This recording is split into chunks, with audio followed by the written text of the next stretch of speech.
Joshua chapter 23. The Lord let Israel live in peace with its neighbors for a long time, and Joshua lived to a ripe old age.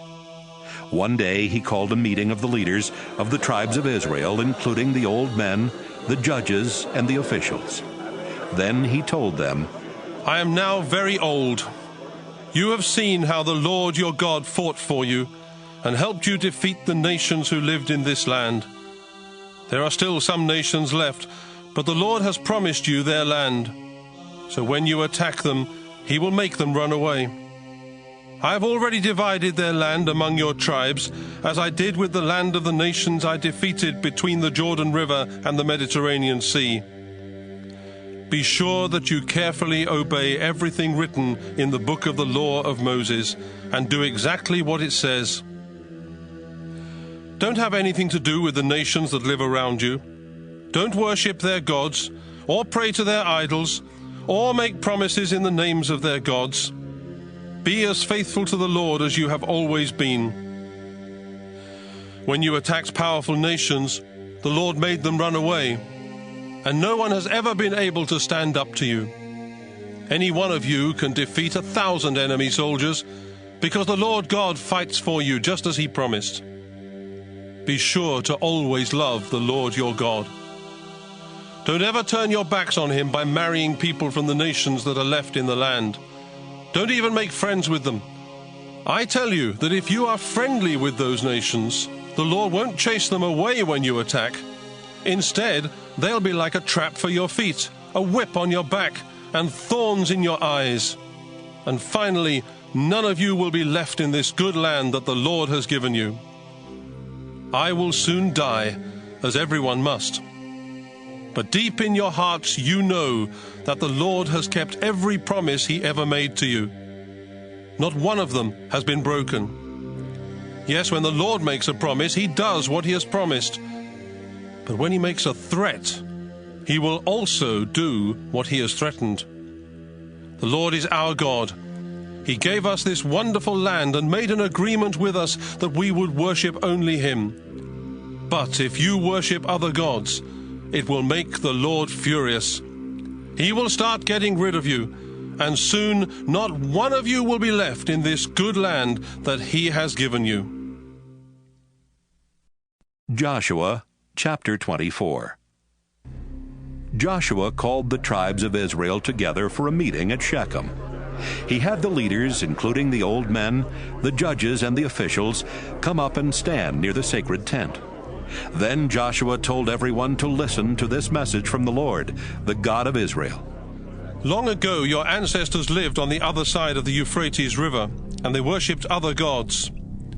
This continued until the time of your ancestor Terah and his 2 sons Abraham and Nahor. But I brought Abraham across the Euphrates River and led him through the land of Canaan. I blessed him by giving him Isaac, the first in a line of many descendants. Then I gave Isaac 2 sons, Jacob and Esau. I had Esau live in the hill country of Mount Seir, but your ancestor Jacob and his children went to live in Egypt.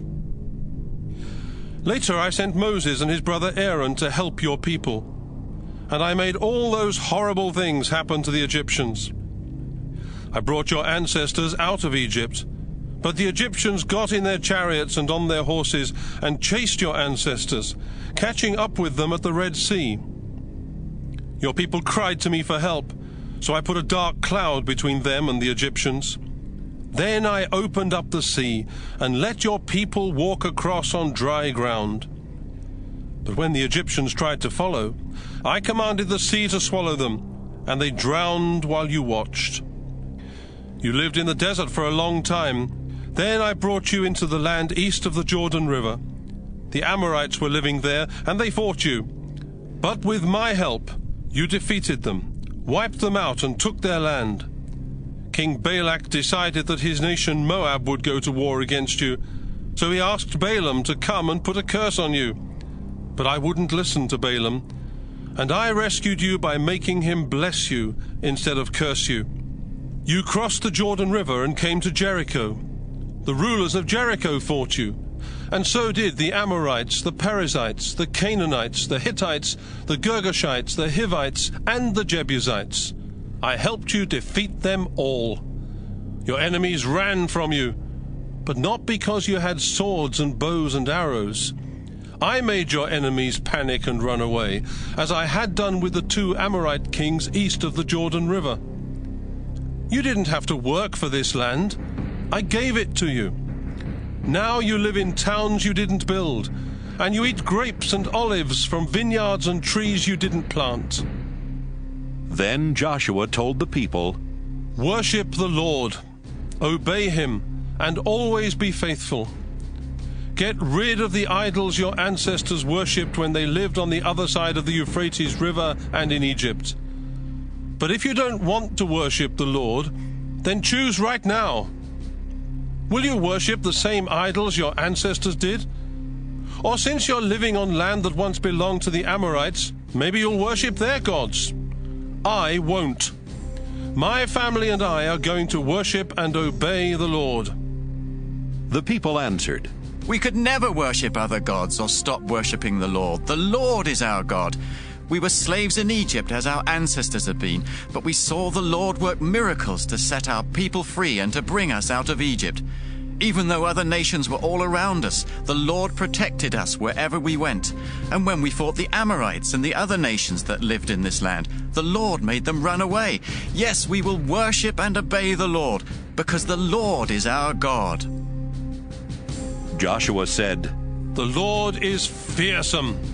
He is the one true God, and I don't think you are able to worship and obey him in the ways he demands. You would have to be completely faithful, and if you sin or rebel, he won't let you get away with it. If you turn your backs on the Lord and worship the gods of other nations, the Lord will turn against you. He will make terrible things happen to you and wipe you out, even though he had been good to you before. But the people shouted, We won't worship any other gods. We will worship and obey only the Lord. Joshua said, You have heard yourselves say that you will worship and obey the Lord. Isn't that true? Yes, it's true. They answered. Joshua said, But you still have some idols, like those the other nations worship.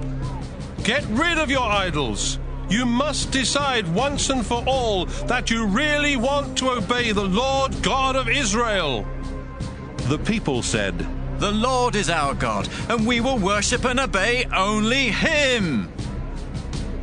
Joshua helped Israel make an agreement with the Lord that day at Shechem. Joshua made laws for Israel and wrote them down in the book of the law of God. Then he set up a large stone under the oak tree at the place of worship in Shechem and told the people, Look at this stone. It has heard everything that the Lord has said to us. Our God can call this stone as a witness if we ever reject him. Joshua sent everyone back to their homes. Not long afterward, the Lord's servant Joshua died at the age of 110. The Israelites buried him in his own land at Timnath-Serah, north of Mount Gaash, in the hill country of Ephraim. As long as Joshua lived, Israel worshipped and obeyed the Lord. There were other leaders old enough to remember everything that the Lord had done for Israel. And for as long as these men lived, Israel continued to worship and obey the Lord. When the people of Israel left Egypt, they brought the bones of Joseph along with them. They took the bones to the town of Shechem and buried them in the field that Jacob had bought for 100 pieces of silver from Hamor, the founder of Shechem. The town and the field both became part of the land belonging to the descendants of Joseph. When Eleazar the priest died, he was buried in the hill country of Ephraim, on a hill that belonged to his son Phinehas.